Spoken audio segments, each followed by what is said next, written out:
Hoy vamos a estudiar las homotecias negativas o homotecias inversas. Veamos que cuando la razón de homotecia es negativa, del punto de homotecia nos vamos a ir pero hacia el lado contrario, ¿verdad? De ese centro hacia el lado contrario, como en el caso de C y C', de D y D', que están en lados opuestos, por lo tanto la figura va a quedar invertida. Supongamos que estas figuras de acá tienen una razón de homotecia menos 3.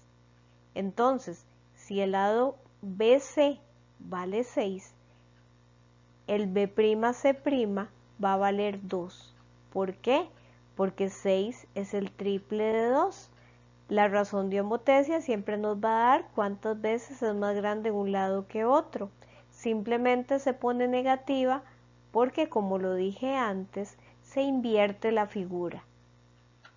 Vamos a ver acá otro ejemplo donde las figuras están invertidas. Supongamos que aquí la razón de homotecia es menos 3 medios y que la figura ABC es más grande que la figura A'B'C'. Si la razón es menos 3 medios, ¿qué quiere decir? Que si A'B'C vale 1, AB va a valer 1 por 3 medios, o sea, AB va a valer 3 medios. Acá vamos a ver un ejemplo de figuras homotésicas. La razón de homotecia entre KHY y CBA es menos 2. ¿Qué quiere decir eso? Que el triángulo KHY es el doble del triángulo ABC. Tenemos que el lado AB mide 2. Como la razón de homotecia es menos 2, recordemos que es menos porque las figuras están invertidas, pero el 2 me dice que el triángulo grande es el doble del pequeño. Por lo tanto, si AB es 2, el lado HY, que es el homólogo, mediría 4. Vamos a analizar dos ítems del examen de Bujarrás del Ministerio de Educación Pública de la República de Costa Rica que evalúa octavo año. Dice así: para contestar los ítems 14 y 15, considere la siguiente figura en la que el triángulo DEF es producto al aplicarle al triángulo RST una homotecia. En este caso nos tenemos que fijar hacia dónde van las líneas y ahí nos guiamos mejor.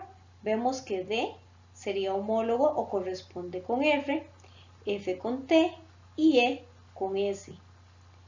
Podemos ver claramente entonces que D y F, ¿hacia dónde iba D? Hacia R.